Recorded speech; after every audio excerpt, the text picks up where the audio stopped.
quite understood what it'd feel like to have to get up for an 11 a.m. kick, or God forbid you're on the West Coast and a 9 a.m. Those kick. big noon kickoffs on Fox. Hey, wait till these new Big Ten schools are playing at Penn State at noon for Big Noon Saturday. I tell you what, it is going to be the strangest thing in the world to hear the CBS football music, and then, it's like, and here's Indiana and Purdue. It's right. like, ugh. Hey, it's weird enough to see Texas and Oklahoma putting the SEC logos on their field here recently. I'm like, I'm still not used to this. I just can't, I can't picture the great Vern Lundquist, I feel like he would have retired. He would have been like, I'm not doing the Big Ten. I'm not doing Purdue. Right. And, I'm not calling Rutgers and Minnesota. Yeah, right. That's beneath me. Yeah, exactly. This isn't going to rate. You wanted to get to this list. Josh Pate, who I love his podcast, I've had him on the show before, but put out this list of loudest college football stadiums based on his in-person experience, which anytime you put out a list of the loudest or the best or whatever, people are automatically going to get open arms about it. Sure. But I think his list is reasonable and look, for people that know about him, he's at a different game every single week, travels to the biggest game, so he's experienced these stadiums at their best. LSU first, Tennessee second, Penn State, Auburn, Florida, Washington, Oregon, and Texas A&M rounding out the top 8. He does give love to South Carolina because he says they are absolutely legit. Now, I've not been to all these venues. Absolutely legit. Of course they're legitimate.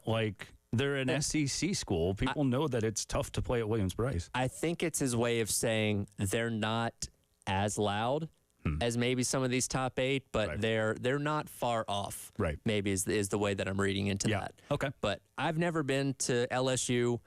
It has an aura in and of its own. It's amazing. Especially at night where it's like, I can believe that they're probably the loudest overall college football venue. You have 85-year-old women flipping you off.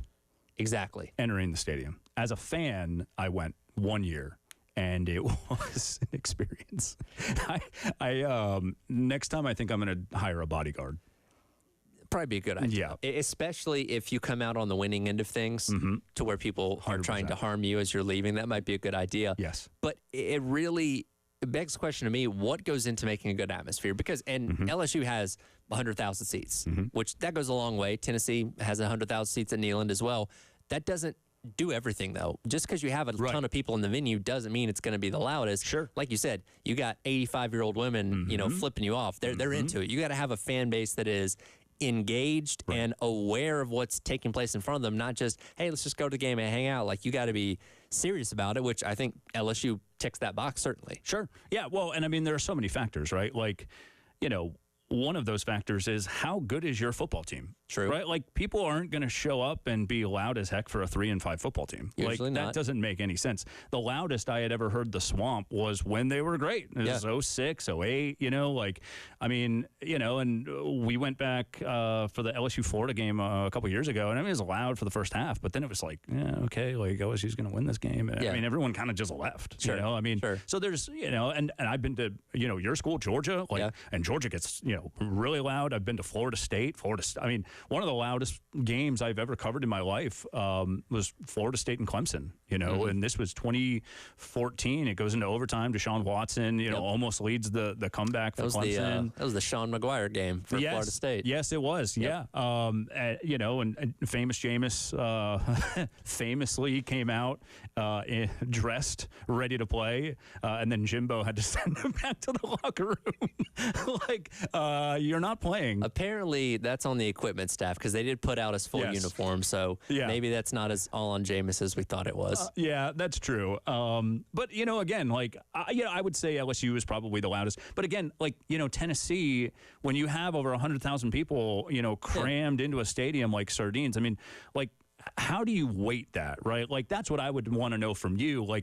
Okay, so, Ben Hill Griffin Stadium at Florida, right? It's 90,000, okay? Sure. 90,000. So at Tennessee, what is it, 110? 101, somewhere around there. Is that right? I thought it was more than that. Maybe more. I think it's 103, maybe. Maybe, okay. So it's more than 100,000. It is. So, how do you weight that? Okay, you've got, 10 to 15,000 more fans in a stadium, in Texas A&M. Same thing, over 100,000 people. Right. And I've heard kind of mixed reviews about Texas A&M, too.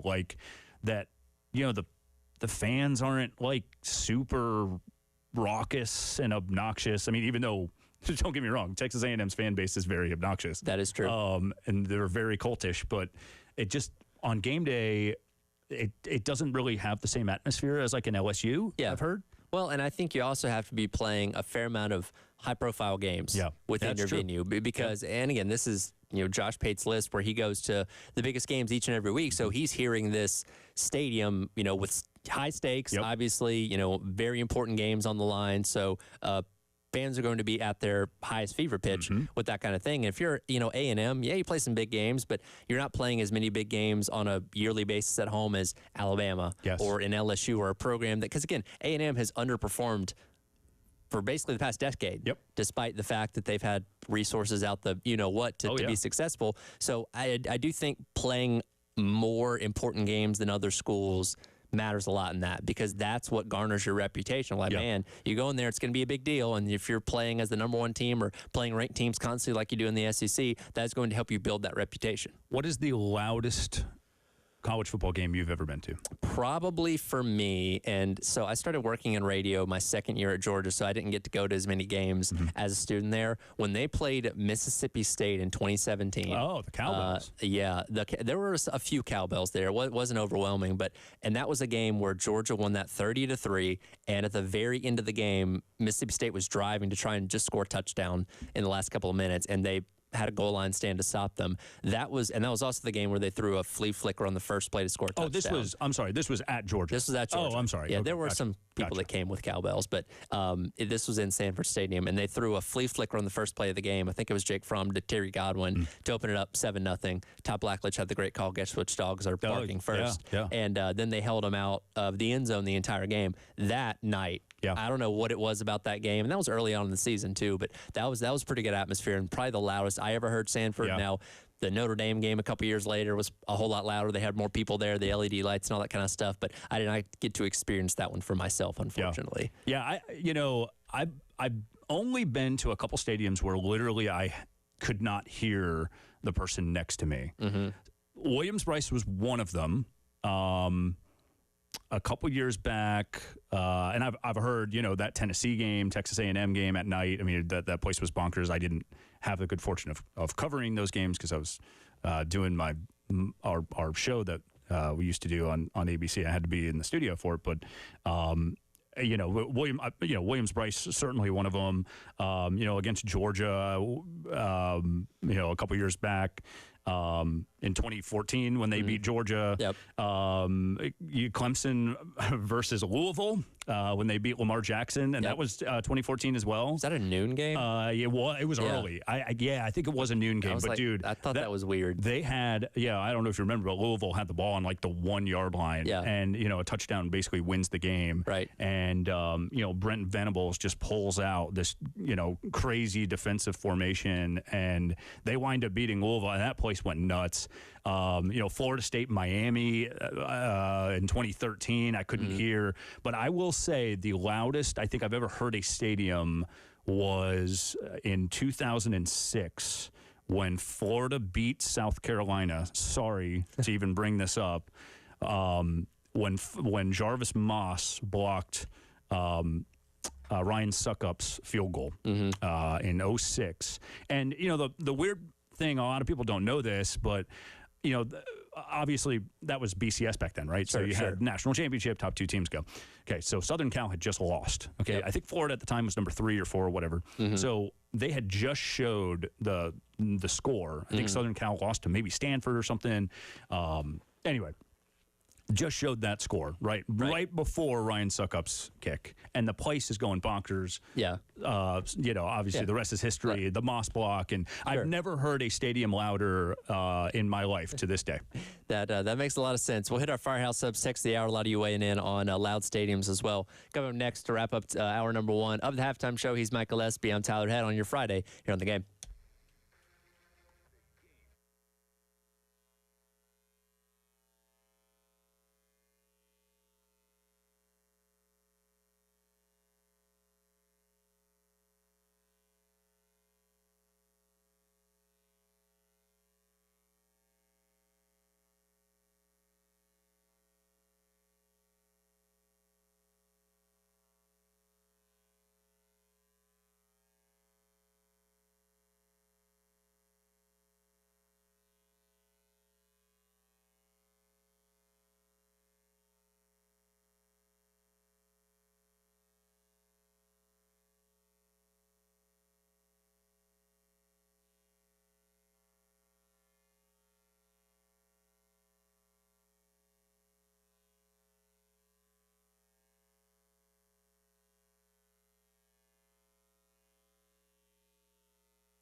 Welcome back into the halftime show. Tyler Head, Mike Gillespie, along with you on this Friday. Appreciate everybody checking us out on the Game TV, sponsored by our friends over at Shepherd's Glass and powered by Integrated Media. It is indeed time for our Firehouse Subs text of the hour.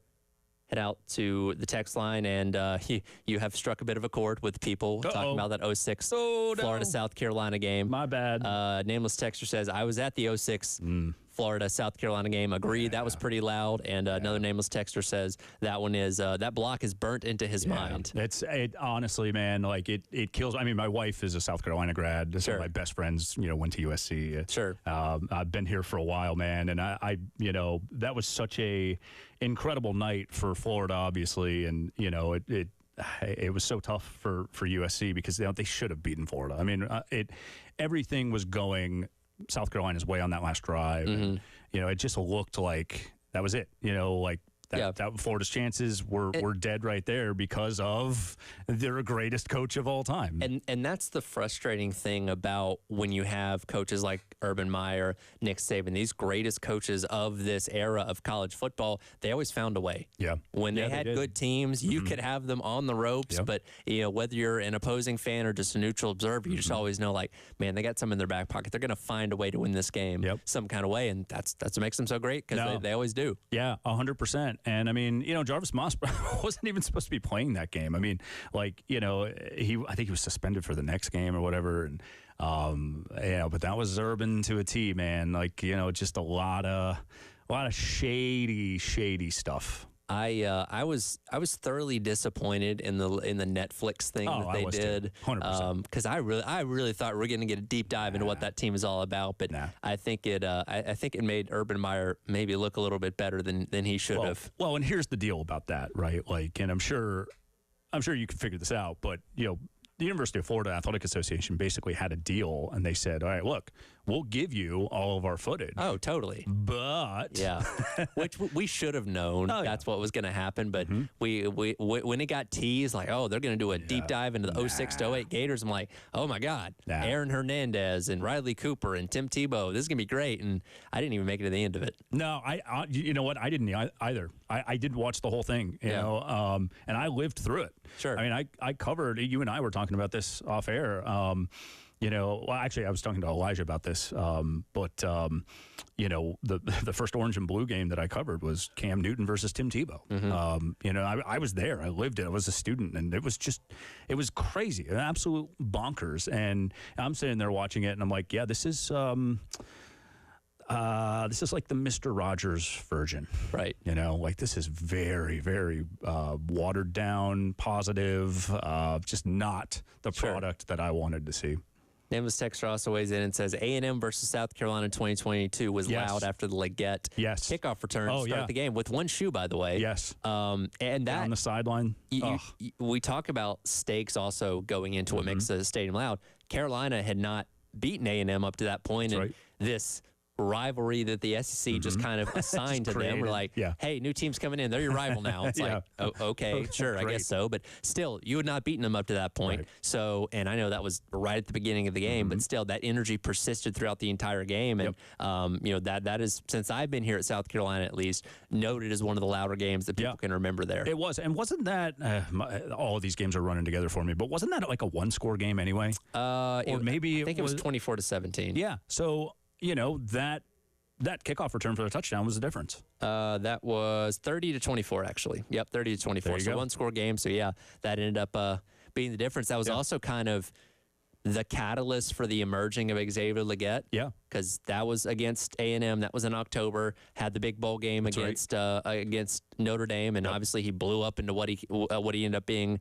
that last season. So a lot of things kind of baked into that one moment that kind of lit the fire for that night in Williams-Brice. And that was a fun season too. I mean, the win over Tennessee, right? Like it sounded loud. Again, those, working in TV all those years, we had to do a Gamecock show that was 30 minutes, and so I had to stay in studio. If it was basically a game that was past 3:30, right? Like I couldn't do it because I had to basically be back in studio producing stuff. And that was one game that I really regret missing. Is that, yeah. Well, 2 games, Tennessee and Texas A&M that year. I really, really regret missing both of those. Yeah, you don't get field stormings too often.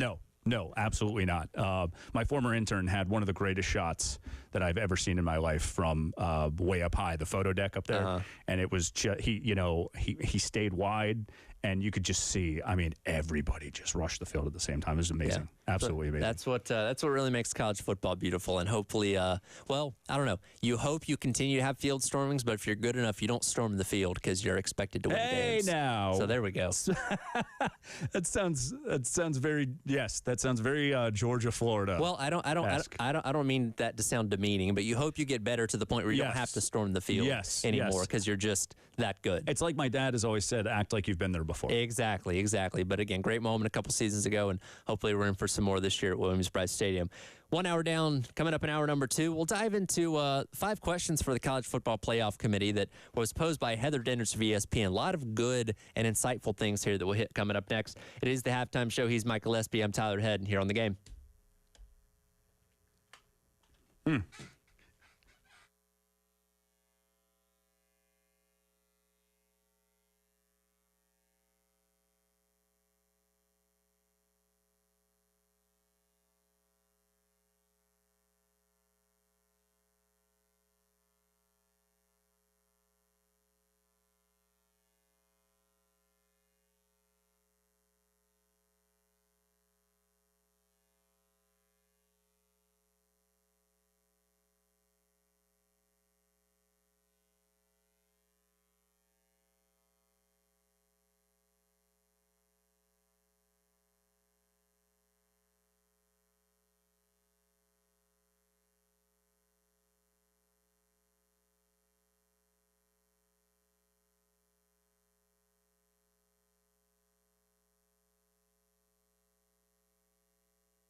Welcome back in. It is the halftime show, hour number 2. Tyler Head, Mike Gillespie, along with you on this Friday. It is time for football, and more football, brought to you by our friends over at Atlantic Windows and Doors. I mentioned this a little bit earlier. Heather Dinich, a writer for ESPN, put up an interesting article yesterday. 5 questions for the College Football Playoff Committee as we enter this new era of college football. When you look at the history of the game, with the way the championship's been decided, moves have been very gradual. We've not seen a seismic shift like this ever. Right. We went from polls deciding the champion to, all right, let's try and match up 1 and 2. Sure. To the BCS, which still matched up 1 and 2 based on the computers, to the playoff, which just added 2 more teams and essentially a +1 system. But now we've tripled the size of the field. Yep. And we have automatic qualifiers. And we have multiple rounds now. Like, this is such a uncharted territory that there are things about this, the unintended consequences I like to talk about, that we don't know how it's going to work. We don't know what it's going to look like. We have an idea, but we're not entirely sure as we go into this unknown of the new future of college football. Yeah, and I mean, look, I love it. I think 12 makes sense. Maybe we get to the point, someday where we're talking 32 teams. I don't think so. Maybe 16, but FCS does 24. Yeah, 24. I think 24 would be good. That might be a cap at some point. Well, and it also makes sense with the polls, right? Sure. Like, but I mean, 25 is going to be angry because they got left out. You know what, man? So is 69 in the NCAA basketball tournament, which that can be changing soon. We'll get to that, dude. I've always said, you know what? Like, at that point, you didn't deserve it. Like, I'm sorry. Like, but I mean, dude, I absolutely love it. I felt like the college football playoff came, in my opinion, 20 years too late. And, unfortunately, there were a lot of great teams over the years that got absolutely hosed. Yeah. I guess my biggest question in this new playoff era, when, you're talking about, strength of schedule evaluations and whatnot, that's one of Heather Dinich's questions here. But, I want to know, like, okay, so say you've got a team, let's just say Florida. I mean, Florida's got the hardest, strength of schedule in the country, right? Sure. What if a Florida team, they're not going to, but what if they go 9-3? Do they get into the playoff? What if, their losses are to Georgia, Florida State, and Texas? Okay. Right. Like, what do you do in that scenario? I mean, does a team get in? That's my biggest question is, where is the line in the loss column? Sure. Is it 3? Is it still 2? Well, and I don't think we can necessarily set a line on number of losses because it does matter what conference you come from. And that gets us into question number 1 here from Heather Dinich that says, will strength of schedule evaluations change with conference realignment? Because we've lost a conference. The Pac-12 doesn't exist anymore. Right. And we've shifted those teams everywhere, but a couple of powerhouses in Oregon, Washington, Southern Cal, not quite where they once were, but still a team that's capable of being great, are now in the Big Ten, which has 18 schools now, and that's going to be wild to see how all that works. But that conference got a whole lot stronger. The SEC adds in a team that was just in the college football playoff, as well as a team that just won 10 games a season ago. Right. It got a whole lot stronger. ACC, not really, when you add Stanford and Cal and SMU, though SMU did have a good season last year in the AAC. Big 12, kind of a mixed bag. You add in Utah, which is very good, Arizona, which surprised a lot of people a season ago. So every conference added teams to a degree that should make it a little bit better, but it's still going to be top heavy with the Big Ten and the SEC because they are the definitive top conferences, and they're the ones that feature more of the better teams than those other conferences do. So when you ask that question of, okay, let's say Florida goes 9-3, and if those 3 losses are to teams that are likely in the college football playoff themselves, is that good enough to get them in? I think it might be, just because they're already in the SEC. Yeah, I think you're exactly right. And to me, too, it's a good and a bad thing, right? Like, so now with 12, 1 loss doesn't kill you, right? Like, in the regular season for so long in college football, every freaking regular season game mattered. Right. And, and that's another thing we can talk about, with the playoff expansion. You don't want to water down the regular season product. That's very, very important. Sure. In any sport, obviously. But to me, like, there was too much pressure on these teams week to week before the playoff to be perfect every single week, and that's just not going to happen with a group of 20 1-year-olds. It's just not. So I love the fact that you can stumble in October and you can still get in. Even in the 4-team playoff, there was still just the margin of error was so small. The 4-team playoff in the BCS as well, when you lost mattered as well.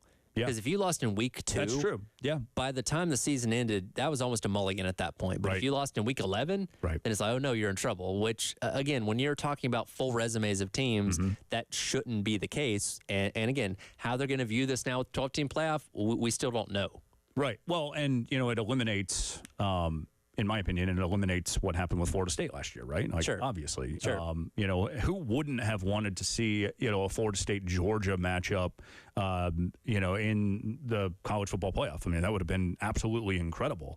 Not this stupid product that we had to watch last year, which was, Florida State being a shell of itself, against probably the best team in college football last year. I mean, aside from Michigan.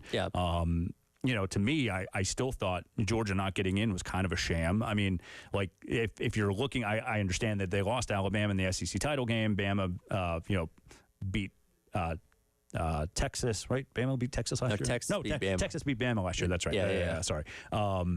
Texas beating Bama, right, like, was, their one loss, and, just kind of worked out that way that, Bama, I guess, deserved to be in ahead of Georgia. I still thought, though, that, Georgia was the best team in college football aside from Michigan. But again, it eliminates those situations. And the precedent that the committee had set up to that point, they pigeonholed themselves. With Georgia losing, it's like, okay, well, we got to put in the SEC champion, but we also can't.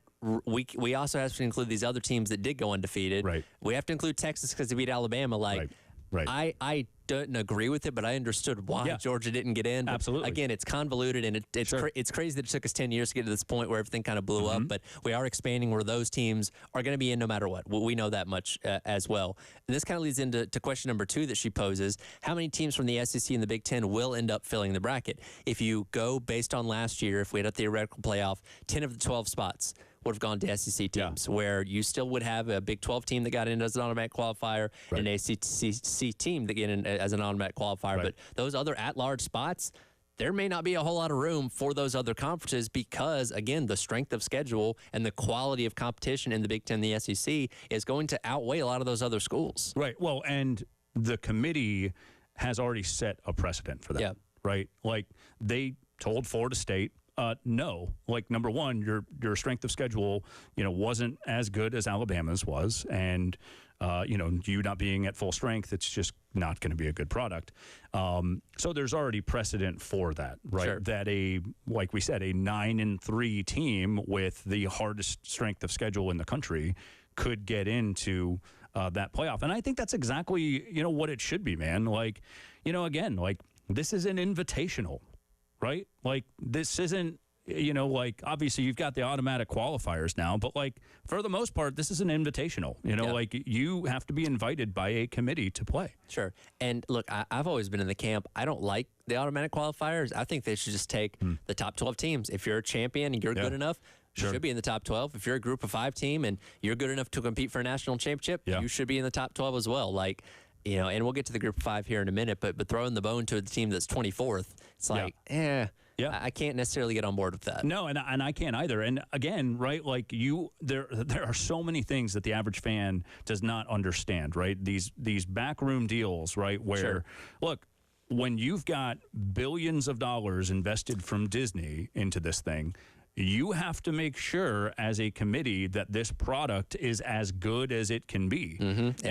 And guess what? It was. Well, for the most part. I mean, it was not the entirety of the college football playoff over the decade, but or whatever it was in a decade. It was right. 10 a decade, years. 10 years. But certainly last year was. Well, and you talk about the quality of the product. How often did we see blowouts? in semifinal games and national championships. Oh, yeah. Where you're just having 4 teams where, look, you're still going to have games that are lopsided, but you give yourself the opportunity for more entertaining and interesting games when you open up the field to include more. You're going to have more brand names in it every single year. Yep. You know, the Oklahomas, the Tennessees, Texas, teams like that. You know, Ohio State, you know, Indiana, Penn State, whoever it may be. Indiana, that's probably a little bit of a reach right there, but you know what I mean, where you just have more bigger brands in it that gets their fan bases to pay attention to, where, you know, hey, my team's not in it, I'm not going to pay attention to it this year, where you have more people engaged and seeing if they can advance through. So, again, there's more questions than just what Heather Dinich is posing right here, but, you know, you bring up the quality of the what the regular season means, and that's something that I've gone back and forth with, because while, yes, losing more games and still being in contention for the national championship is a little bit of a detriment, I think about the month of November, where in a 14 playoff era, maybe you have like 8 teams in November, like, hey, these teams still have a shot. If this happens, this happens, this happens. I mean, now you're opening it up to like 20 or 30 teams. Yeah. They go into the final month of the regular season knowing they still have a chance, whether it be through getting in via rankings or just winning their conference outright, to still being in contention for the college football playoff. And I think that itself is good for the game of college football. Yeah, no, I mean, 100%, man. Like, because, you know, you nailed it, right? Like, when your team is out of it, you tune out. Sure. Right? That's just the way it is. Like, you know, the worse your team does, you know, the worse the ratings are. Yeah. And, you know, now, because you've got, you know, 20 to 30 teams that are going to be in contention in November, right? You're going to see TV ratings go up, more dollars. You know, it's just, I feel like it is good for the game of college football, and it's going to grow the game too, in my opinion, because you're going to have an average fan like my wife, for instance, who went to South Carolina. If South Carolina is, you know, in this thing by November, like, guess what? She's going to be tuning in to these games, and she's not like a crazy football fan, but she will be tuning in if, you know, South Carolina is in contention. Absolutely. We'll get to more of Heather Dinich's questions for the College Football Playoff Committee as football rolls on in hour number 2 of the halftime show. He's Mike Gillespie. I'm Tyler Head on the game.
Welcome back in. Halftime show. Tyler Head, Mike Gillespie with you on this Friday.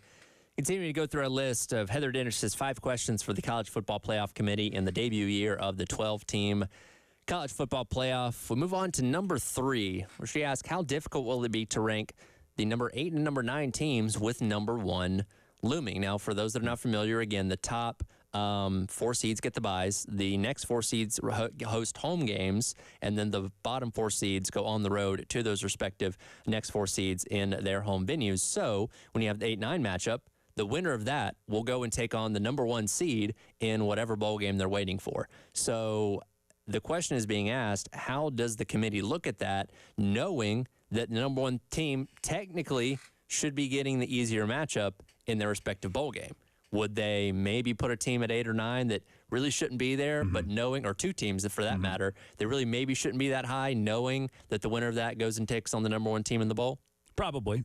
I would assume that that's the way the committee will structure that, because, you know, in any NCAA tournament, not that this is NCAA, but in any college athletic, you know, tournament, you have to reward the number 1 overall seed, right? Right. And I just think that that's fair. They've earned it. So, you know, to your point, to her point, you put an 8-9 that, you know, maybe they're ranked a little bit higher than they should, just because, you know, they want to see that number 1, you know, advance for a better product, and number 2, the number 1 earned it. And by the way, the committee's never going to admit to this. No, by the way, no, absolutely not. There would be suicide.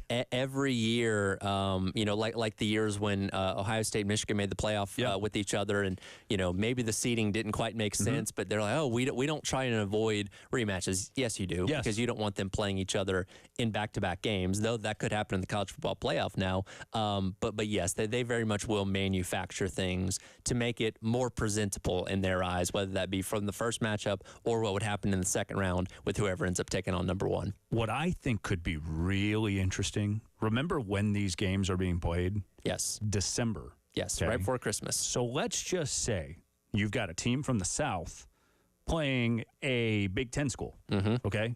How much of an advantage is that going to be playing in cold weather for the Big Ten, right? Like, that's something that we have to think about, because if you're Georgia and, you know, or Florida or South Carolina, Clemson, whatever, you know, you're used to playing in, you know, it's December, it's cold, but it's not 20 degrees. Well, and that's going to be the interesting thing for me, because you do have the option, if you're a team in a place that does not have favorable weather that time of year, you can play your game in a nearby, like, NFL venue. Like, Michigan could play at Ford Field if they wanted to. They're not going to want to do that. You would not want to do that. No way. Like, if I'm hosting a game and I'm Michigan and it's 30 degrees and snowing sideways and I'm welcoming in Arizona, you best believe we're playing that game out in the snow. You know what I mean? So that is something we've never really dealt with in college football, because postseason games have always been played in either climate controlled or just nice weather places where that's not really a factor. Now that's a whole new twist that's being thrown in here. I will say one of the coldest games I've ever covered was the national title game in 2017 between Alabama and Clemson. Down in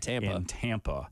Really? It was cold in Tampa? My God. In January? In January. Well, because you've got the breeze coming off the bay. That's a good point. And it's a different, I know, you know, like, people think I'm just weak sauce here. Sure. But growing up in Florida, man, like, it's a different kind of cold because it's so humid. You know, I say that. I did go to the Daytona 500 this year. Yeah. And the race ended up running into the nighttime. When that sun went down, I was bundled up. Yeah, and that was February. I remember, you know, our chief photog over at ABC. We were doing live shots on top of a parking garage. Yeah.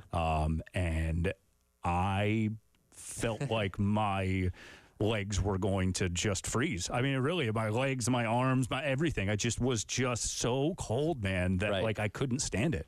But anyway, I mean, so, you know, I say that because, like, it hasn't always been, you know, just in warm weather, but, you know, for the most part it has, you know, playing indoors, you know, climate controlled conditions. But this is totally different, you know, now where, you know, literally the elements are going to be out, and that's going to make for great TV too. Oh, totally. Right? Yeah, you would love to see a Florida or Florida State have to go up to, I don't know, Minnesota and play in the snow or something like that. I think that'd be fantastic.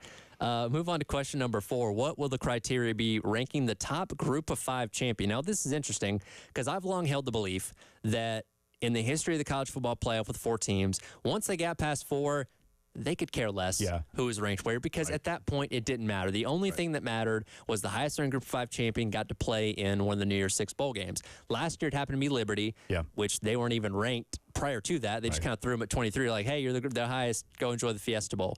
Now it matters.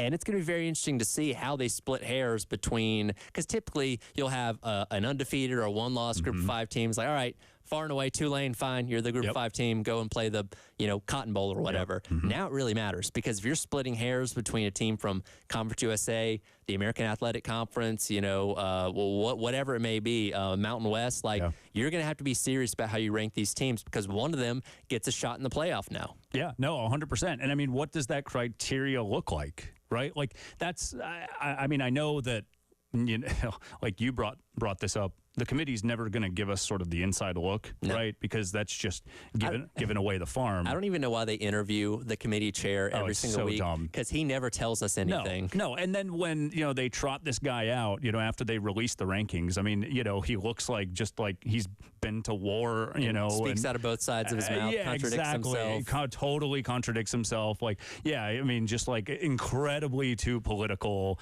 meanwhile, half the country, hates this guy. Right. But it's just so pointless, dude. Like, it's just pointless television. And I feel like, ESPN, they've tried. Reese Davis is one of my favorite journalists in the world. He pushes, but like at some point, ESPN's got to make these guys answer some questions, because we can't live in this world where there's just so much subjectivity in something that matters so much, right? Like, you need to tell us, okay, well, what was the difference between, a Coastal Carolina and Middle Tennessee State, or whatever it is. Sure. And I also think, because the committee changes so much year to year, where you have people leaving and joining the committee, the precedent changes as well. Yeah. So when we look at, in like the Florida State thing this past year, people always like, well, 5 years ago, this mattered. I'm like, well, that's a different group of people in the room now, so that doesn't matter to them as much. Like, I would really love to know, I don't even know if you would be able to do this before the season, outline what your precedent is. Sure. What matters more to you as a committee this time around? So when we're watching these games, we're like, okay, well, strength of schedule matters a lot this year, so that means this team's probably in a good spot, or the quality of your win, how much you win games by. Like, give us a criteria of what we're looking for, instead of it's just being this guessing game every week. Well, and sometimes it just is the eye test, right? It's, this team looks better, right? Like, they have, even if it's not better wins, right? Sure. They were just dominant, throughout the season, and that's the difference. I mean, remember, they'll never say this, but their idea is to make their television partners happy. Yeah, it's like, it's a television that's show. it, right? Like, exactly. It's a TV show that makes a lot of money. Disney spends a lot of money on it. Thank you. So like, at the end of the day, right, the committee is like, we need to just get the best 12 teams in this thing. Sure. Right? Like, that's the goal. They're never going to come out and say, like, specifically, in my opinion, like, why, this team got in ahead of, another team. Right. But again, like, I do think that there should be a lot more transparency there. But, it's just that I feel like a lot of this just comes down to the eye test, like it did last year between, Florida State and Alabama. It's just like, look, guys, you have not looked good. You barely beat Florida in the swamp. Florida's not a great team.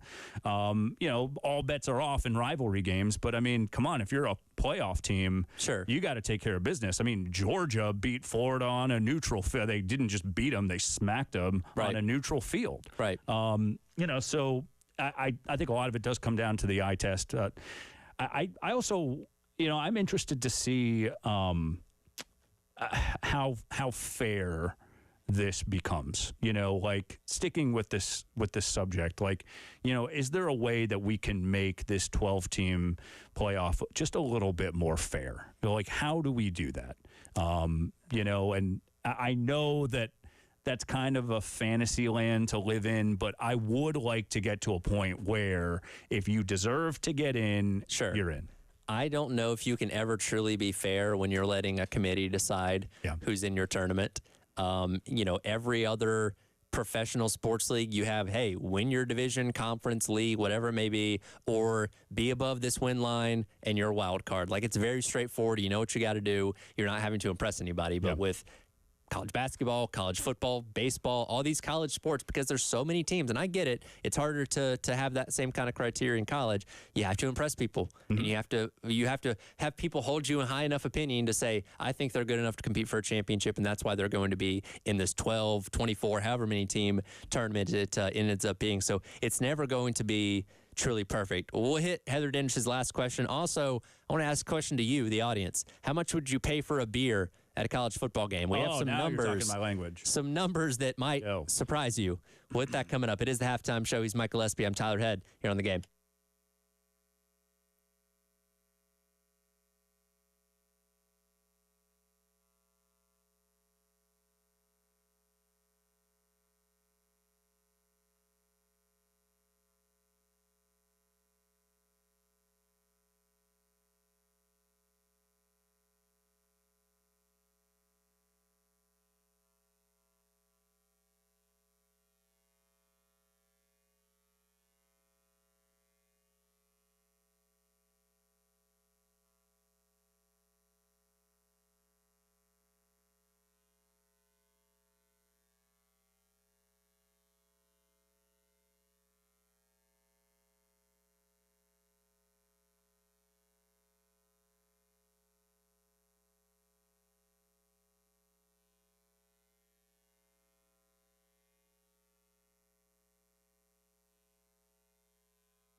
Welcome back in. Halftime show. Tyler Ed, Mike Gillespie with you on this Friday here on the game, finishing up our list of Heather Dinich's 5 questions she asked for the College Football Playoff Committee. The final one here, and this one's really interesting.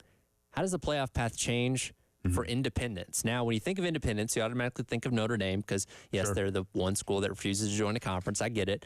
But this year also, Oregon State and Washington State are now independents because, well, the Pac-12 just kind of fell apart and they didn't have a landing spot because they're in, Pullman, Washington and Corvallis, Oregon, not exactly bustling metropolises that the Big 10 or the Big 12 are going to be going after.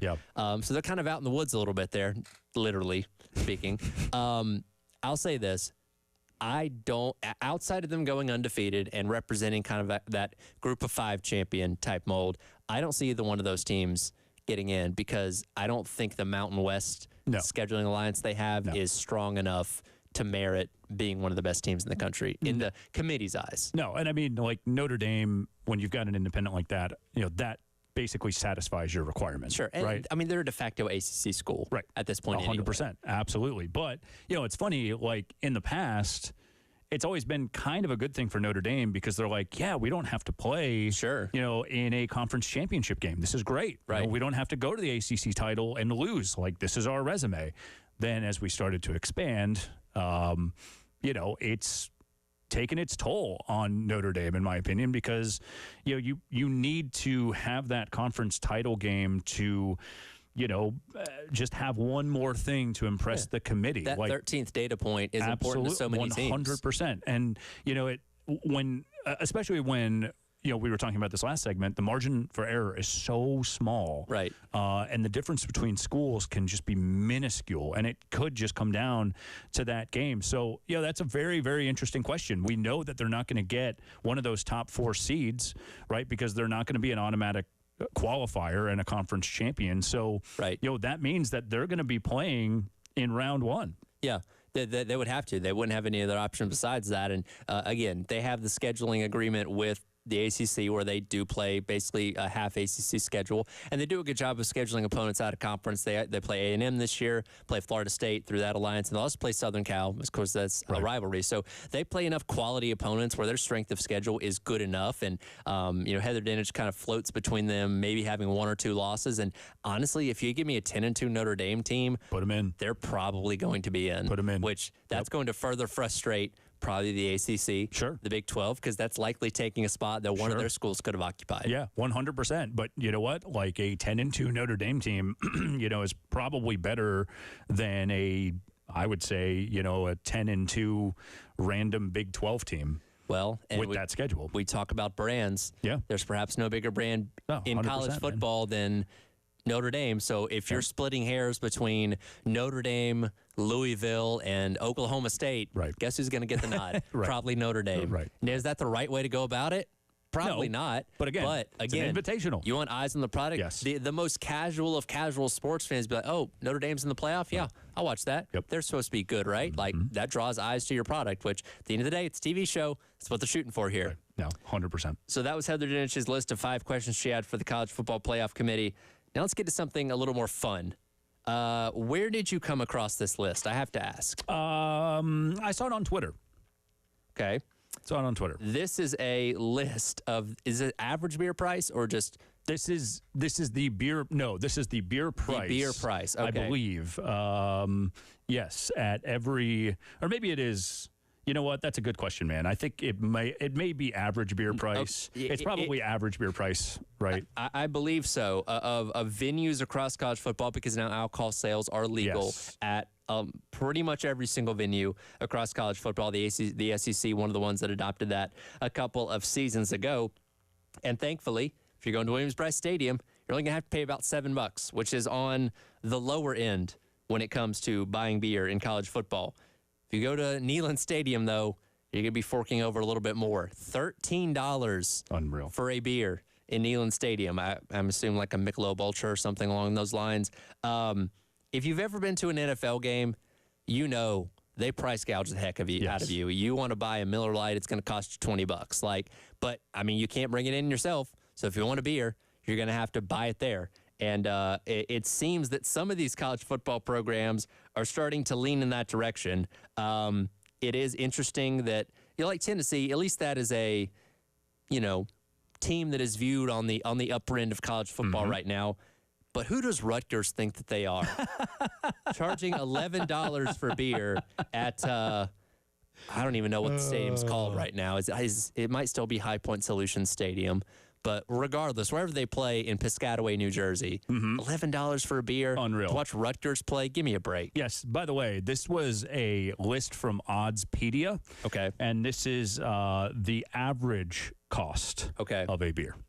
Yes. Per venue? Per venue. So that means their beer's more expensive at these schools that have the higher dollar amount. Yes. Do you know what the cheapest is? It looks like TCU and Tulane at $3. Yes. That's what I'm talking about. $6 for 2 beers. That's incredible. I mean, find me a sporting venue that's going to do better than that. What are the Masters beer prices?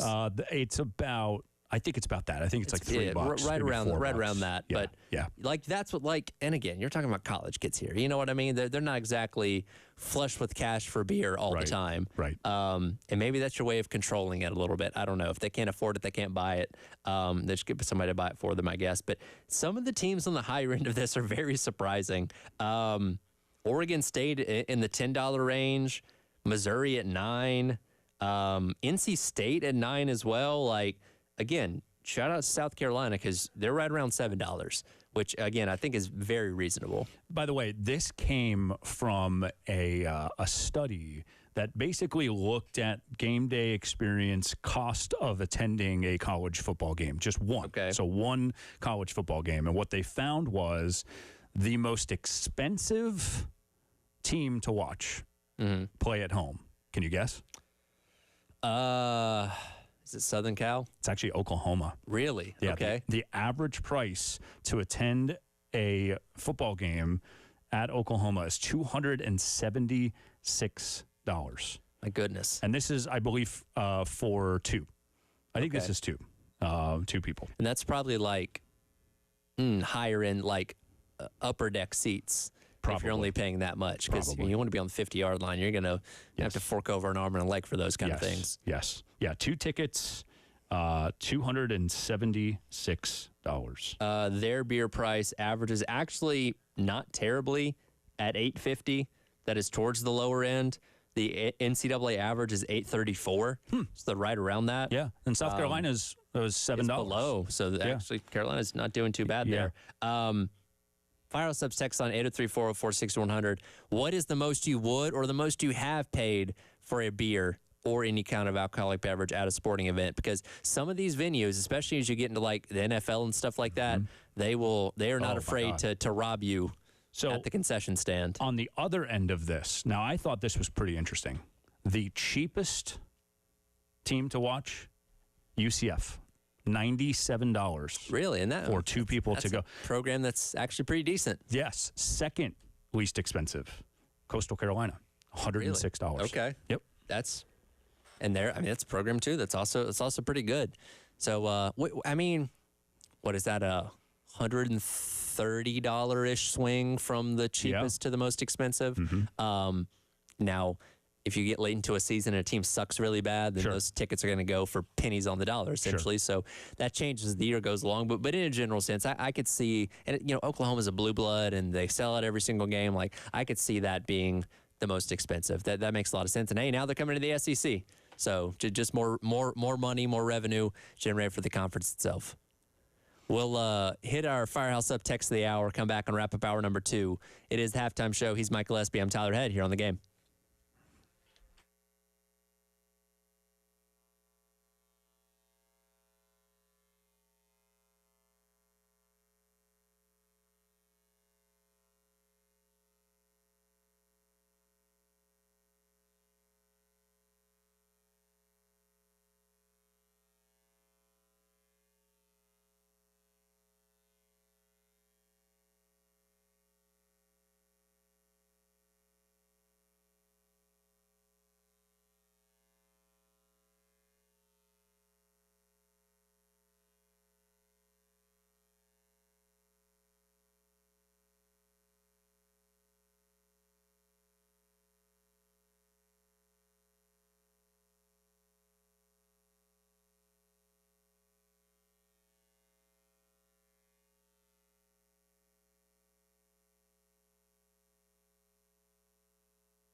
Welcome back in.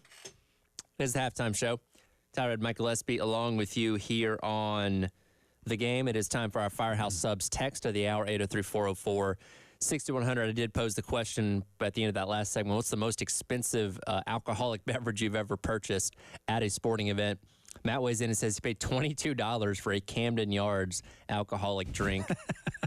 I guess when you have the scenery of Camden Yards, you pay a little bit more for the ambiance, I guess. 100%. I will say one of the greatest sporting events that I've ever been to was the Kentucky Derby. And we did it really, we did it well. We did it for my bachelor party, and it was...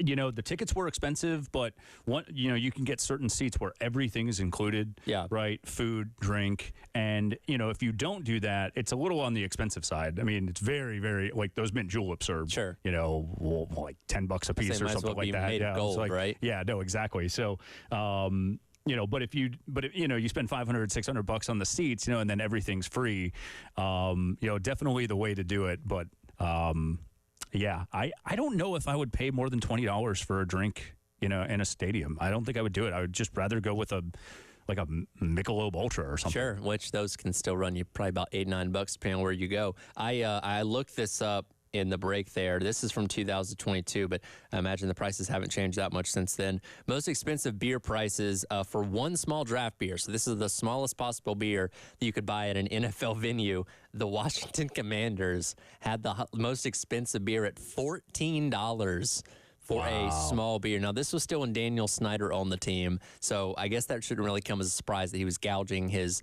audience 100%. To watch bad football in a stadium that was falling apart. Yeah, no, absolutely not. It's funny. I've always said, like, if you're a really bad team, just lower the prices of alcohol and just try to get people in the stands. Exactly. Man. Give people a reason to come, to hang out. If nothing else, it makes it look better on TV. Yep. Give the people what they want. I wouldn't recommend. What was the team that did the 10-cent beer night all those years ago, and that went horribly wrong? I don't remember. Hold on. I'll have to look this up. I don't think it went as bad as Disco Demolition Night. I'm sure. But hold on. There was it was Cleveland. 10-cent beer night, and some people got hurt. Yep. Somebody streaked across the field. I'm sure. It was bad. They have their own Wikipedia page to tell you how bad it was. Wow. Let's see. 9 fans were arrested in that game. Many charged with disorderly conduct. The field was damaged. Bases were stolen and never returned. Just a bunch of Homer Simpsons running around. In fact, we just passed the anniversary of it, June the 4th, 1974. 10-cent beer night. Again, not as bad as Disco Demolition Night, but probably a close second. Probably. Yeah, when people are stealing bases, you're on a whole new level. Yeah, and again, lower your beer prices. Don't lower them that low, because that invites too much debauchery, I feel like. Yeah.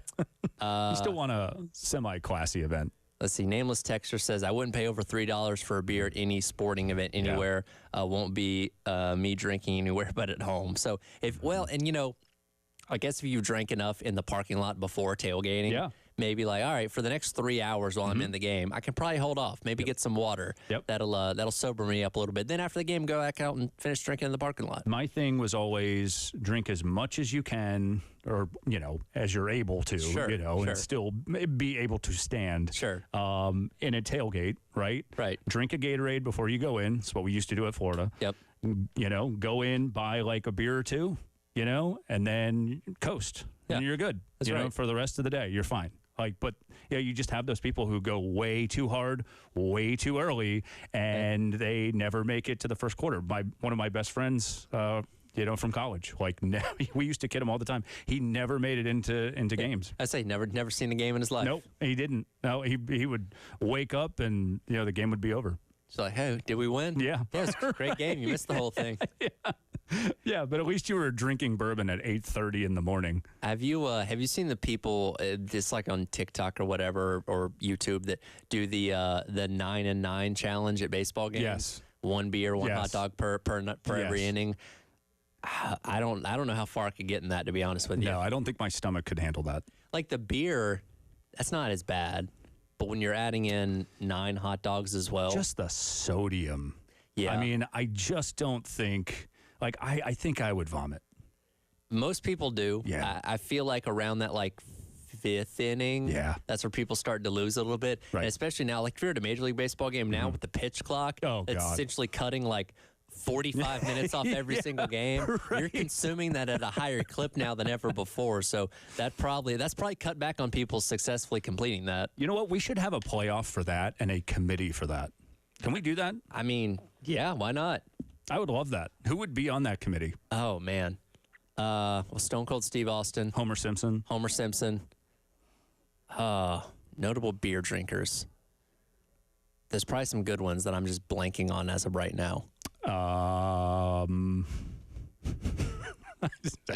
know. Well, let's see. Well, we could Google it. God, this is our generation right here. Firehouse Subs text line: best beer drinkers to put on the committee or with the beer drinking committee, I guess we would call it, to judge people on their ability to drink at a high clip. I don't know why this is saying. So I just Googled it. Oliver Stone. Joseph Gordon-Levitt. Okay. I guess they're big beer connoisseurs. These might be alcoholics. I don't know. Could be. Yeah. But Homer Simpson's a good one. Yes. Like I said, Stone Cold Steve Austin. Wade Boggs. Okay, that's a good one. Oh, yeah, of course. Wade Boggs. Wade Absolutely. Boggs. No, that's a great one. Brett Favre. Yeah, Brett Favre. Yep. He's that's gotten him in trouble more than a few times. I feel like if we really thought about this, we'd come up with like a really solid, like 12-person committee, the beer drinking 100%. But yeah, let us know, John. Why didn't I think of this? John Daly. John Daly. Yeah, of course. John Daly might be the committee by himself. Al Bundy, Peter Griffin from Family Guy. Peter Griffin. Yeah, Duffman. Why do I keep going to Simpsons references? I don't know. No, that's a good one. You know what? They should have John Daly be the chairman. And then he's the spokesperson. Yes, and then ESPN can interview him at his Hooters in Augusta. That sounds perfect. Just John, amazing. You know what? I have a belief that John Daly might actually be the greatest golfer to ever live if he actually just dedicated time and got in shape. Right. Then he would be unbeatable. That's my theory.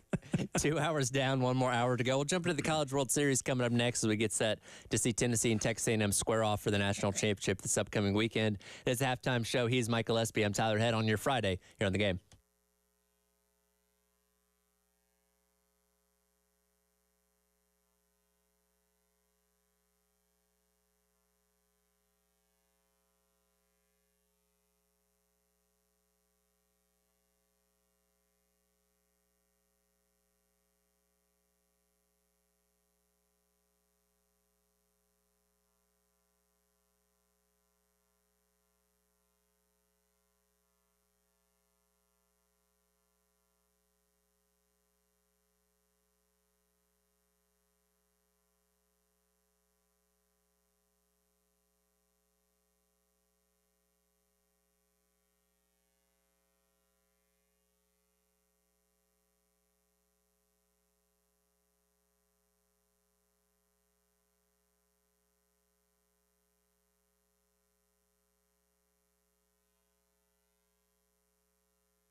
Hour number 3, welcome back in. It is the halftime show. Tyler Head, Mike Gillespie, along with you here on The Game. It is time for What is Trending at 2, brought to you by our friends over at Traditions Fine Jewelry and Gamecock Traditions. And what's trending right now is the College World Series getting set to start coming up tomorrow. Texas A&M and Tennessee scoring off as both teams pursuing the first national championship for baseball in their respective school history. And when you look at how this entire season is shaken out, there's no doubt that these are truly two of the best teams. Tennessee being the overall number one team in the country in general, two of the best teams deciding it this weekend. Yeah, and I mean, you just look at the way it's shaped up. It's two of the best pitching staffs in the country, right? I mean, you blank Florida, the other night.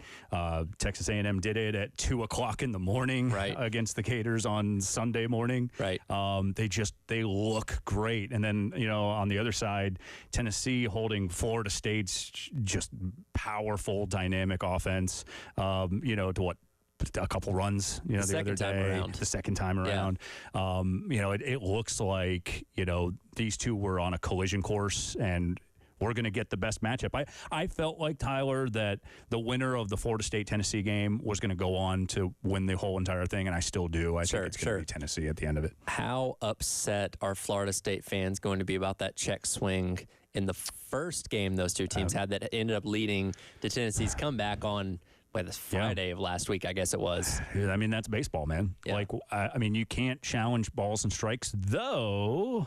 That is changing in AAA ball this summer, by the way. Oh, is that? Is that true? Yes. Oh, boy. So, we're opening up a can of worms now, aren't we? We are making you thought we were going to make baseball games shorter. No, sir. No. So that could be interesting moving forward to see how, if that's implemented MLB, if you can do it, in college baseball. Is there there's a limit on it, on how many times you can do it? I believe there is. Okay. I think it's going to be just a standard challenge that you use. Like every team gets 2 challenges, right? That is okay. Sure. Because I don't need you challenging every pitch that's hitting the corner. No, not that. But yeah, I mean, if you're Florida State, I guess so. But, I would also say that's baseball. Regroup. Sure. And again, you had another chance to beat them later on in the week, and you weren't able to do that. You couldn't do it. It's just that's the way this thing works. If you're Florida fans, you could be pissed that you had to play at 11:16 at night, and the 9th inning on Saturday night against Texas A&M ends after 2 a.m. Sure, right? Sure. Is that fair? Well, whatever. That's just the way it is, and you got to go play. Honestly, Tyler, what I didn't like and what I think needs to change, and I think they look at the rules every 2 years, the NCAA does. What I do think that they should look at is how do we avoid a scenario where a Final Four team has to play twice in one day? So if you're unfamiliar with what happened this year, Florida's game on Tuesday night against Kentucky, what was supposed to be Tuesday night, got pushed to Wednesday morning at 11 a.m. Florida won that game. They had to come back, play against Texas A&M that night. In my opinion, no matter what team it is, I just don't think that we should be in a situation where you have a Final Four team that has to play twice in one day. And, when you start going through the scenarios, it gets a little tricky because the idea is to have 2 days or 1 day rest, for those for the winners in the winners bracket, right? So Texas A&M and Tennessee. So both got an equal amount of days. They got Thursday and Friday. What I don't like about that, though, man, is that we had so much momentum in the College World Series. It started off as the greatest College World Series in the event's history. Right. In over 70 years, they had never had 3 straight walk-offs. Then that Saturday night game against Florida and Texas A&M was epic. Right. And then it just sort of died, right? We've gone 2 days now without any baseball. It's dry, right? Even the last couple games were pretty one-sided. Oh my, that triple header, that ESPN was pumping out. Full day of baseball. It just wasn't great at all. The closest game was 5 runs when Tennessee beat Florida State. Yeah, it just wasn't good baseball. And I I think there's got to be something that the committee does, whether that's move the event up a day, to still get that championship series on Saturday, Sunday, Monday, sure, or whether that's start it Sunday, Monday, and Tuesday. I mean, I know they used to, I believe, way back when, I believe they used to do it Monday, Tuesday, Wednesday, right, way back in the day. Yeah. Maybe they go to that model again. Yeah, I think you bring up a really good point, because that is a lot to ask Florida to play 18 innings of baseball in one day, and again, you're playing early in the day, and then you're playing late into the night, because that game against the A&M didn't wrap up until, like 11 o'clock the other night, so you're literally playing all day long out there, and again, Florida couldn't score any runs, only had 4 hits, like they were out of gas at that point in time. It certainly seemed that way, and I agree with you, where I think that within the structure, the way that you do the schedule, there should be at least one day built in to move for weather. Because, this ended up happening at the very end of the double elimination part of the bracket, to where it was only affecting one day going forward. But let's say this happened on Monday or whatever, to where the Monday night game ended up moved to Tuesday, where now I think if you give yourself one more day of flexibility, you shift everything forward today. And then, let's say, okay, well, you would have played that game between A&M and Florida yesterday instead. And then you maybe don't start the series until Sunday. Right. Give still everybody adequate amounts of rest and all that kind of stuff, to where, again, because you don't want to put anybody at a disadvantage. Right. But at the same time, it's tough to ask a team to play twice in one day, like what Florida had to do. It is. But, from the NCAA's perspective, it's, we've got to get these games in. Yeah. Right. And for the fans who have just a finite amount of time in their hotels, for travel, we can't keep pushing that back. What I would say is they already set the precedent for it by moving Tuesday's game to Wednesday. So, it's already there. Yeah. And I will say, to play devil's advocate here, because Kentucky and Florida were in an elimination game. So these are two teams that had their back up against the wall. They already lost once, to where the loser was going to go home, which is what ended up happening to Kentucky. So I think when you look at that from the perspective of that game featuring two teams that already lost, I don't think there's as much, I'm trying to find the right word for it here,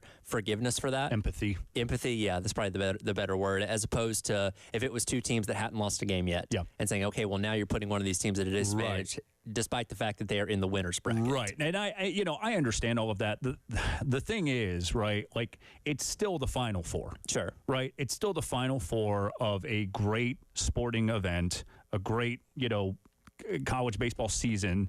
And it just, to me, I just don't feel like we got as good of a product as what we could have had. Yeah. If Florida played Thursday, I don't think they get shut out by Texas A&M. I think it's a different ball game. I think you got a better But to your point, man, and this isn't just a Florida thing. I mean, I've been thinking about this for a while. It's it just doesn't make sense. No other sport really, aside from, I guess, softball, has to deal with playing 2 games in a Final Four in one day. Yeah, and that's that is certainly a fair point to bring up.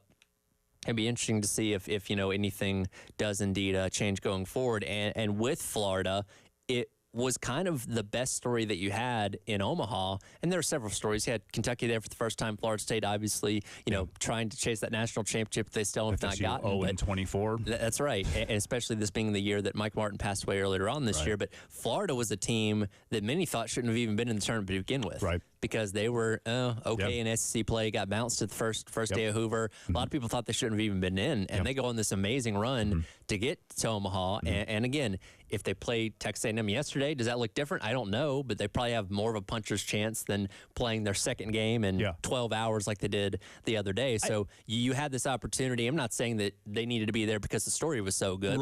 That kind of ended the story with a little bit of a whimper compared to what could have been maybe a more competitive game. Well, and I think, too, that we have the best championship series, right? I think Tennessee, Texas A&M, aside from, I thought, honestly, man, I was very surprised by Georgia, bowing out in the Supers. That was because I thought, man, Georgia looks like, and then the way they caught up with them on that one. And then the way Florida State, played all year long, I'm thinking to myself, man, that's a tough break, having to play Tennessee in that first game. So I think that the College World Series has the best two teams in it. Okay, like the finals does. Right. I just, from my perspective, I would have liked to just see a Final Four team given a little bit more of an opportunity to show, what they could do. But again, man, like. That's a pretty wild debate right now. Sure. It's should Florida have been there? Did they do enough to get in? We could talk about that all day. Yeah. We won't. Yeah. But they certainly proved that they were a top 8 team. And obviously he has a national championship to back it up. But sure. I think Kevin O'Sullivan is just a really good tournament coach. Yeah. To where anytime, much like we see with LSU, they may not have a great regular season. You put them in a tournament setting, they're going to make a lot of noise. And that's what happens when Florida gets in. It's like, okay, now they really have a chance. And they obviously showed that up to this point. And, I do think we're going to miss seeing how great of a player Jack Caglione was, much like Charlie Condon at Georgia. Like, these are two guys that, even though they're not on your team, you respect how freaking good they are at playing baseball. Yep. And, 2 days ago was the last time that he was going to play at the college level. It wasn't as much star power this year in the College World Series as in years past, right? Like it didn't seem like that right? way. Yeah, like and I mean, like Charlie Condon, for me, when Georgia lost to NC State, I was thinking to myself, that's bad for the product. Sure. Like, Charlie Condon needs to be at the College World Series. That is, right. That's going to be the number 1 overall pick. Like, he's got to be there. Like, that should be a thing. Sure. We should see Jack Caglione against Charlie Condon again. Right. And it's unfortunate that we didn't. Yeah, I think back to last year. You had Skeens, obviously with LSU. There was the what's his name pitcher from Wake Forest that was a big deal, went high up in the draft as well. But you had a couple of big names in the College World Series last year that I don't want to say garnered the attention of the casual sports fan, but definitely probably drew some people in to see what those guys were going to be about. Obviously, Hurston Waldrop pitching for Florida, last year as well. That kind of stuff. Where I think that's a good point. Outside of Caglione, there weren't a ton of brand name players playing in these last couple of days. Yeah, and I mean, like last year, you had Jack and then Wyatt Langford. Yeah. It's just like some big names. It felt like, and sure. This year it just kind of. Big brands, right? Sure. Big brands, but it's just not as much of the star power. Right. Speaking of big brands, more of them might be getting into the NCAA tournament in the very near future. See what you did there. We'll hit that coming up. It is the halftime show. He's Mike Gillespie. I'm Tyler Head on your Friday. You're on the game.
Welcome back in. Halftime show. Tyler Head, Mike Gillespie hanging out with you on this Friday. Hello. Talking about what is... Fans. There you go. Yeah.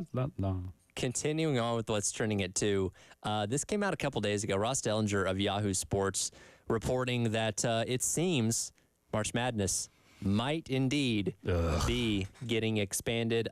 This is something that's been floated around for a while. Yeah. Now the horror of a 90, I don't want to say horror, the potential of a 96-team tournament does not seem to be in the offing as of yet. It's just like Oprah giving away trips to the tournament. The proposal from the NCAA officials to the D1 Council would only be to add either 4 or 8 teams in, and I've had this stance on this for a while, because I know it's going to expand whether we like it or not. Yeah. If you're going to expand it, make those teams part of the play-in, still keep the actual bracket at 64 teams, and move all automatic qualifiers into the tournament. Automatic qualifiers should not have to play in the first 4 or whatever we're going to call the play-in. Totally agree. 100% agree. You know what else? I'll go one step further and say, now I don't know how... I don't know if this is logistically possible, but you know what I would love to see in the NCAA tournament? Sure. Some home games. Ooh, that is... it's the only tournament where we don't have that, man. And it is the only tournament. I saw a breakdown of this a couple years ago, and I never really thought about it up to this point. It's the only tournament where being a top seed is a disadvantage. Yeah. Because when you think about it, you go to these regional sites, these host sites, and you're the top seed. And yes, you're playing the 16 or whatever in the first round. But what are crowds preconceived to do? To root for the underdog. Of course. So you have a crowd that is going against you from the jump 100%. As a number 1 seed. Now, again, typically the number 1 seed beats 16 anyway, and a lot of times they advance out into the, into the Sweet 16 and all that regardless, but still, you don't have any kind of home field advantage by being a top seed in the NCAA tournament on the men's side. Right. The women's, guess what? South Carolina is the best program in the entire country. They get to play They at home. got 2 home games to start off the tournament, and then they went off to Albany, and then they went through all that pomp and circumstance, but... There's so much money tied up in these regional sites, though, now.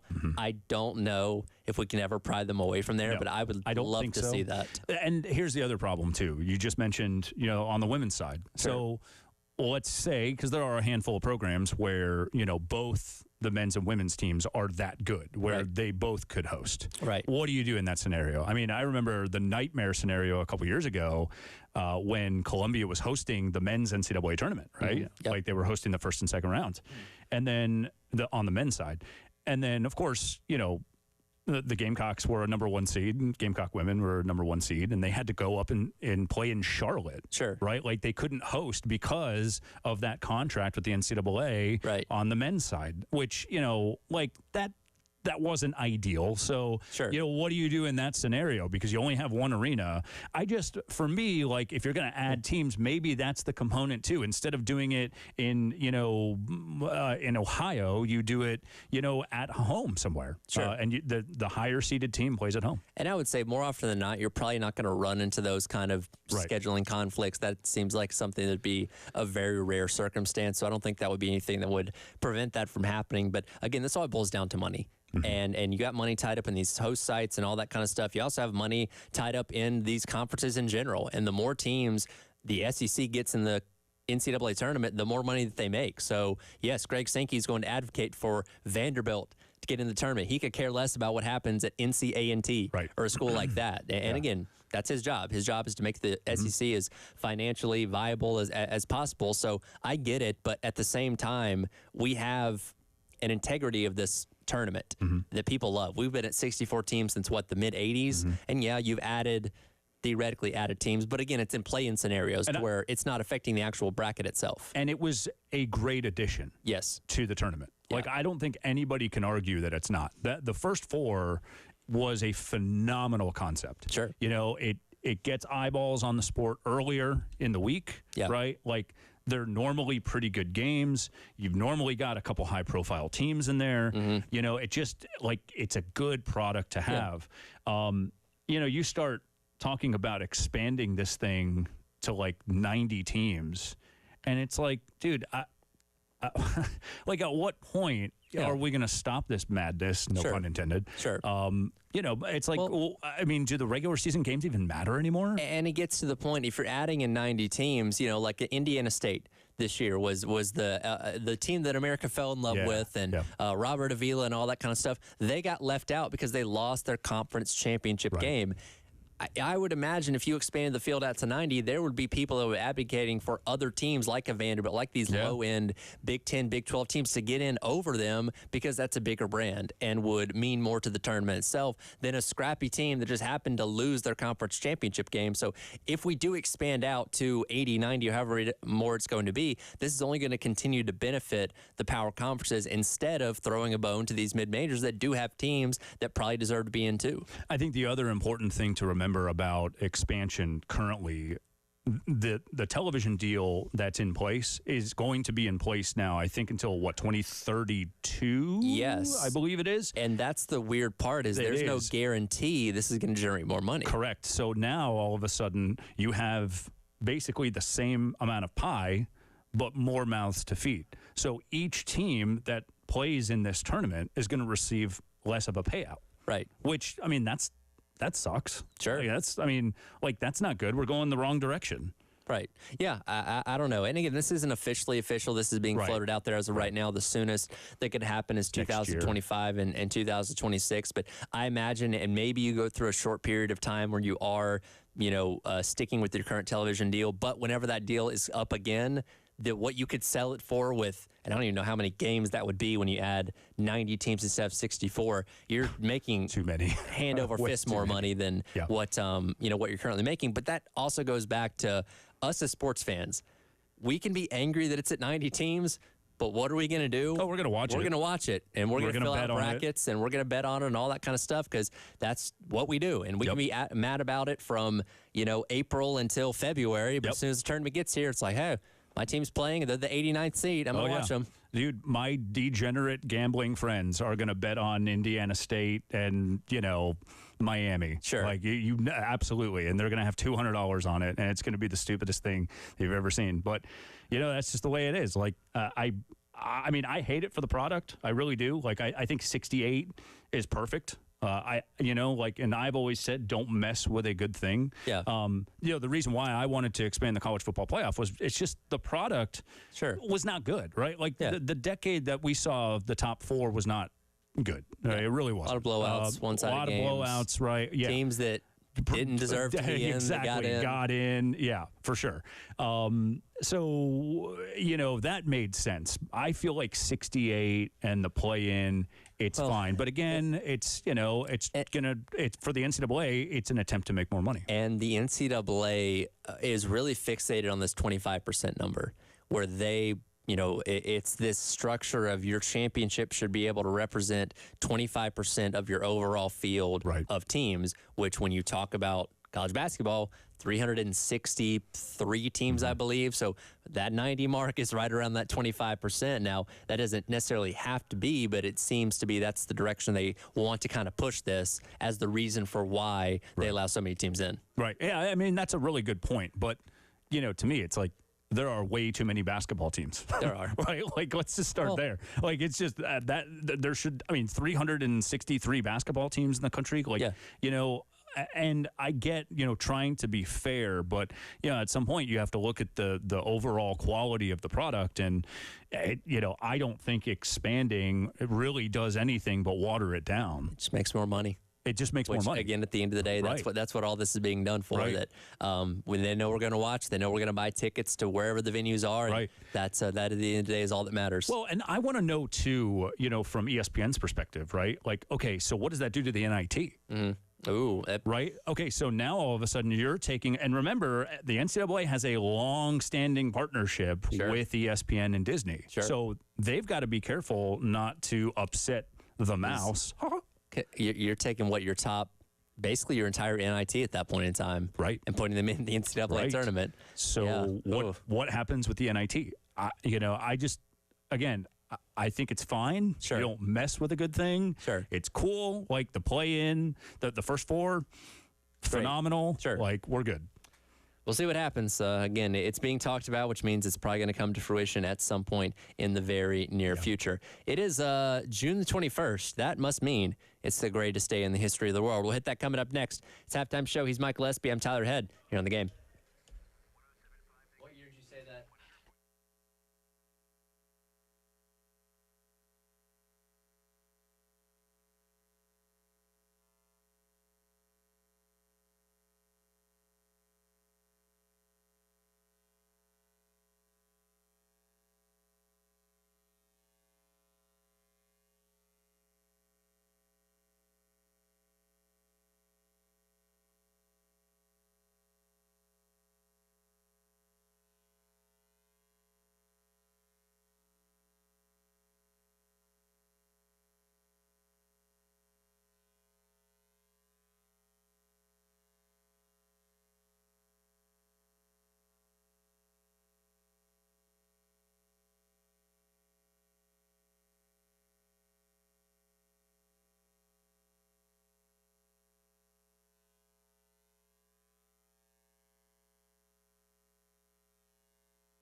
Still an 8-run pad for Bondurant.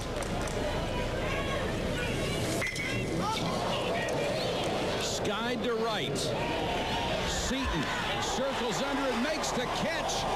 And Carolina has beaten Clemson to advance to the championship game. Herald some ninth inning dramatics.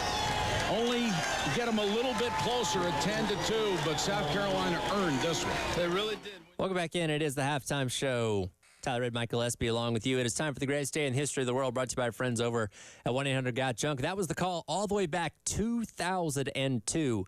South Carolina eliminating Clemson in the College World Series to advance to the national championship, taking on Texas. The following day, they would fall 12-6, but in the history of South Carolina and Clemson in baseball, that one probably at the top of most people's list when it comes to 100%. Beating the team from the upstate and preventing them. They've still not won a national championship themselves. No. Preventing them from getting there and playing Texas. Yeah, I think they have the second most appearances with that. I think it's 13, maybe. Yeah, I think Florida State is 24. 24. Yeah, I think Clemson's at 13. I think 13. Yeah, I believe you're correct on that. Yeah. So, big one back in 02. Which, by the way, and we were talking about this with Dave in the break there, that was the last year the championship was one game. Yes. Where, and looking at the schedule, so Texas beat Stanford on June the 20th. Carolina beat Clemson on June the 21st. The championship game was the next day. Wow. So we talk about the disadvantage that you have of playing that second game. Sure. Texas had a whole day to rest. Yep. Carolina didn't. Yep. I'm not going to say that's the main reason why they won, but I'm sure it helped. No, 100%, man. And I mean, it's that just adds to my argument from earlier that it's like, okay, these guys used to do it on 0 days rest. Sure. We can whittle this thing down to just 1 day rest. We don't need Thursday and Friday before the championship series. Right. And, of course, South Carolina would go on to win a couple national championships themselves about a decade later, play for a third, and now we're hoping the Palmineri, as the new head coach, gets us back to that point maybe next year. Who knows? It feels, it was a long time ago. It feels like a very, very long time ago. It's to me, and I brought this up when we were talking about, who they were going to hire as head coach. Didn't know Maneri's name was on the radar right there, but the brand of South Carolina baseball has diminished so much. Think about the crop of players that are coming in as freshmen this upcoming year. They don't know South Carolina as a powerhouse. Okay, yeah, when I was 6, maybe I remember watching one of the games on TV, but they have no cognitive memory of that. Their parents can tell them, but if they haven't seen it themselves, they're not going to believe it as much. So it's been that long since you've been to Omaha, 12 years now, that the guys that are coming in don't look at you as a power program. I've always said that you need 10 years of sustained success to be a dynasty, and then it just takes 2 to lose it all. And especially now, and you're right, these kids have no idea. They might know some names, Whit Merrifield, he's still playing, Jackie Bradley. Sure. Right. But these guys, they're going to retire soon. Jackie Bradley's playing, and he's not in Major League Baseball anymore. He's playing for some semi-pro team, I think. Right. So these guys are starting to retire, and that's the ultimate fear, right? Is that, you're not relevant anymore and you have to stay relevant. And obviously that's why, Ray made the move when he did. And, hopefully, man, they can get back to some relevancy here. And by that, I mean, at least a super in the next 2 years. Right. Elsewhere in the greatest day in the history of the world, dial back the clock to 1981. The longest game in professional baseball history, the Pawtucket Red Sox defeated the Rochester Red Wings 3-2 in 33 innings. How old were you? I was negative 3? 5 back in 1981. Yeah. To be exact. I was negative 8. I would, I don't know if I would have sat through that whole game. To be completely honest with you. I don't think so. I feel bad for the people who had to broadcast and shoot that game. Here's the bad part. I'm looking at the box score, and again, it was a 3-2 game. Game was scoreless through the first 6 innings. Rochester scores 1 in the 7th. Pawtucket scores 1 at the bottom of the 9th to send you into extras. Yuck. Scoreless again from the 10th inning all the way until the 21st inning. where both teams scored exactly 1 run, and then scoreless from the 21st inning all the way to the bottom of the 33rd, where Pawtucket had the walk-off to win the game after 33 innings. So baseball aficionados out there, how do you even score that game? Like, I mean, obviously you do it with, what, 4 score sheets? Yeah. Yeah. But I mean, like... Yeah, you'd have to turn some pages what there. in the world? Like, I don't even know how to do that. I mean, I you know, like on the side, I'll do stats for ESPN, and it's just, you know, we've got on your standard score sheet, you've got 10 innings, right? So, like, I've always got extra score sheets, but you know, and it's just a nightmare when you have to go to like the 11th. But by the way, that game took 8.5 hours, 33 innings. No, the Paw Sox had 114 plate appearances. Mm-hmm. One batter for the Paw Sox, Russ Larrabee, struck out 7 times in the game. Wow. So he wasn't contributing much, it didn't seem like. Have you ever... He should be on our beer committee. I'm sure he was drunk. What is the longest sporting event you've ever been to in person?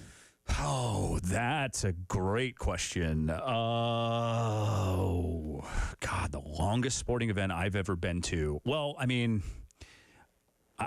I don't know if this counts, but it probably was the Kentucky Derby because it's all day. But that's kind of it's scheduled that way. And like the races themselves are, you know, short little sprints. You know, I have to think about that one. I worked the ECU regional this year, and we had a couple games that were over 4 hours long for baseball. Those were on the longer side. Yeah. Yeah. What about you? I went to a Braves game when I was 12. They were playing the Astros. It was a Sunday game. Supposed to start at 1. Rain didn't start until 3. They played 17 innings. Wow. Which at the time, it was the longest game in Turner Field history. Wow. I remember Mark Teixeira hit a sac fly in the bottom of the 17th, and they won. The game didn't end until like 9 o'clock. So a solid 6 hours of baseball. Man. Yeah, that's insane. But I was 12. I was having the time of my life. It was great. I'm sure. Yeah. Was it a school night? No, it was like middle of the summer. It was right around like 4th of July, Good. but it was my buddy and his mom took us, and I was like, yeah, let's do this. This is great. That's fantastic. And I got an autograph from an Astros player, and I can't remember who it was. I signed my ticket because it really seemed down there signing autographs. Hey, let's go get an autograph. And I, for the life of me, can't remember who it was now. Wow. 17. I mean, dude, I don't think I could last now. I mean, like when I was working that ECU regional, like even 4 hours just. Oh, yeah. Like it's a long time to sit there for a game, you know, especially now, like we're so wired in society to just like everything has to be like instantaneous. We don't have patience for anything. I'm so wired doing the job that I do here producing because I pay attention to clocks constantly. Right. Anytime I'm watching a sporting event, in my mind, I'm timing how long it's going to take. Yes. Where, all right, baseball game, we got through 4.5 innings. It's been about an hour and 20 minutes, so we're on pace to be under 3 hours. Same thing with football. All right, halftime, it's been right at 90 minutes. Halftime's 20-ish minutes. It's going to push us to about the 3.5 hour mark. But you know what? That's the good producer in you. It is. Because I used to do the same thing, man, when I was working in local TV. Like, you know, when ABC would have, you know, Saturday night football, and they still do, but when I was working for ABC and they had Saturday night football, it's like, you know, I'd always time it by like halftime. It's like, okay, how long did it take to get to halftime? And like, oh, God, this is going to be, you know, a 3 hour and 45 minute game. Or, you know, it'll be 3 hours and 5 minutes. When this was back when I was working in Athens, Georgia played Texas in the Sugar Bowl, that game did not kick off until like 9:15, 3.5 hour game. And I had to stay through the post game and stuff because I was producing in our studio. I did not leave our studio until like probably 3 a.m. Wow. And like, this was in the middle of the week because it was New Year's Day. Like our morning show was like getting ready to come in as I was leaving. I was there. I hadn't talked to a human in like 12 hours, and our morning news guy would always get there like 2 a.m. Yeah. So I'm like sitting there. I'm like, I've got my head on the desk, like I'm half asleep, and he comes walking in. They're still in the air, and I'm like, I bet went through the roof because he scared me so bad. So yeah, that was a long. The game itself was not long. My job that day was very long. 100%. So. But yeah, long sporting events. If you went to them, you can say you were part of history, but sometimes experience them. Not the most fun thing in the world. We'll come back, get our Firehouse Subs text of the hour, and wrap things up. It's halftime show. Tyler Head, Mike Gillespie with you on your Friday here on The Game.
Welcome back in.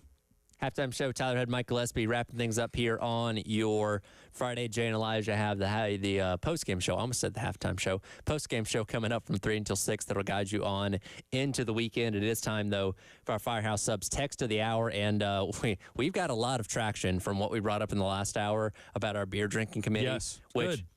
What is this committee? What is the purpose of this committee again? I think we have to restate that. All right. So I think the objective is, and hopefully it's an NCAA sponsored event because that would be awesome. That would be fantastic. The objective is to basically have a group of people attend a baseball game and try to eat a hot dog and drink a beer every single inning. Right. And whoever's left standing at the end, right, wins. But in order to qualify, you obviously have to have a selection committee. Sure. And you have to have notable people on that committee like Homer Simpson or Steve Spurrier.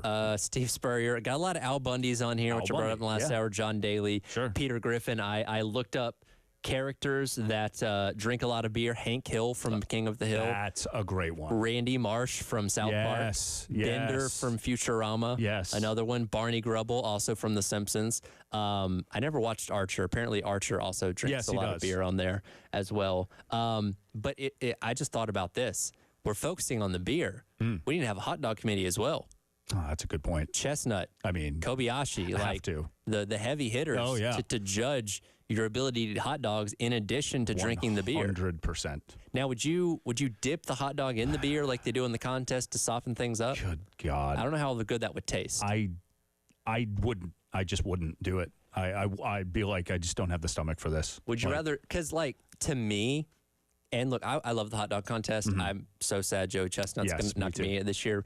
To me, it's more unappealing to dip bread into water and it just creates that mush. Yes. As opposed, at least beer has like a flavor to it. Yeah. No, and you know what? Like the combo is fine in the mouth. Sure. Right? Like I don't think I could do I don't like a soggy bun. Yeah. That to me is just like ugh. That's why I like the ketchup or whatever condiment has to be on the hot dog itself because it gets into the bun, it seeps through, and it gets all moist and soggy. Right. Like even when like my beans would touch like the bread. Sure. Like I'm pretty sure I have issues, but it's a little OCD. Yeah. I was like, I don't like that. Like don't like we need things separated on the plate. Let's see. Monty claims he could drink 9 beers and eat 9 hot dogs in less than an hour. Let's do it. Let's throw some nachos in with jalapenos also. I don't believe you. Prove it to me. Yep, send it in. I don't think that's possible. I want to see it. In an hour? And you know what? Here, he'll be our first one on the committee.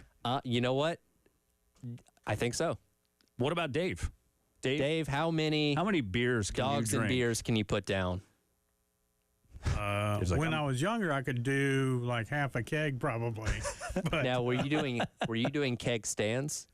No. But there was a famous incident in my freshman year at USC. Well, how famous? We haven't heard about it.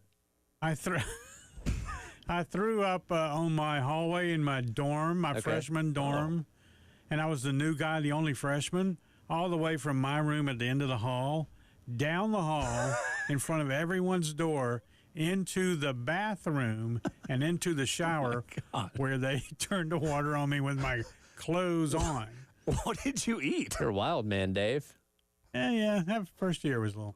I'm going to petition for a new segment, Dave's Wild Stories. Because if you have that story. Dave's Stories of Vomit. That'll be it. That'll be the new segment. That's pretty impressive. And, of course, there was a Rush party. I won't even go into that one. Well, that one might not be suitable for radio, for being honest. But, I mean, good for you, Dave. That you know what? That might be a record. The longest trail of puke consecutively. I just hear that, like, Real Men of Genius, the Budweiser song in the background, like picturing you throwing up down the hall. They called me Howlin' Wolf because my roommate was playing a Howlin' Wolf record when I came back from the bar. And that's what I sounded like going down the hall. I like this one. Tim weighs in. Jim Leahy from Trailer Park Boys. Oh, there we Mr. go. Leahy also drank quite a bit. I think we're getting close to that 12 personnel committee. And some of them are cartoons, so that's going to be interesting. Like, I would love to see a real life Wade Boggs with like Homer Simpson next to him. Like, how do we make that happen? Have you ever seen the I guess you could do it with AI now, like what Homer would look like if he had like human skin. No. It's terrifying. Oh, I bet. Because like it still keeps the shape of what he looks like as a cartoon, but it's like real looking. I'm sure. They did the same thing with like Marge and the kids and all that kind of stuff. It's very unsettling. I bet. It might give you nightmares. I would not. It might make you throw up, much like Dave did down the hallway. What building was that in, by the way, Dave? That was in Woodrow. No, I'm sorry, Thornwell. Thornwell. Yeah. Is there a plaque outside of that building or? It's still hallway? there. It's if you go down the street right over here, you go right in. The vomit? Is still there? Is the carpet stained? I hope they remodeled since then. When was the last time you went over there? Oh, God, it's been 40 years probably. 40 years. I think we need to make a field trip over to Thornwell to see if Dave's legacy is still sitting in the hallway. Maybe we could recreate it. There may be a plaque. I don't know. There should be a plaque. Do you think you can, if we get you a keg, could you, replicate it for us? No. Those days behind you. I'm in bed by 9:30 every night now. No, we'll just do it at 8:30. Oh, well then. You'll be in bed by 8:45. Dave is too much on the straight and narrow now. He's not the rambunctious party animal that he used to be. But I don't believe that for a second. But no, that's. I think we've got a good committee. We'll get the hot dog thing going. We'll get Chestnut Kobayashi, Yes. Matt Stoney, Badlands Chugs. Matt Stoney. Yeah, that's my guy. That's my favorite one. And we'll see. We'll see if we can get these guys together to judge the 9 and 9 hot dogs We'll call and their 9 agents. beers. Yes, we'll see what we can do. I'll have you explain it. That's right. I'm sure they'll be on board with it. It pays no money. It only offers pride. Yeah. What's the TV deal? Oh, we're working on it. Well, that'll do it for today's edition of the Halftime Show. Mike, appreciate you hanging out Thanks, here. buddy. We always enjoy getting you in here, and should have you in here more as we get closer to football season. Sounds good, man. Thanks so much for having me. Absolutely. And again, this has been the Halftime Show. Coming up next, it is the post-game show with Jay and Elijah as they take you on into the weekend, talk plenty more about the College World Series, and get you set for the weekend ahead. For Captain Dave, for Mike Gillespie, I'm Tyler Head. It's been the Halftime Show here on The Game.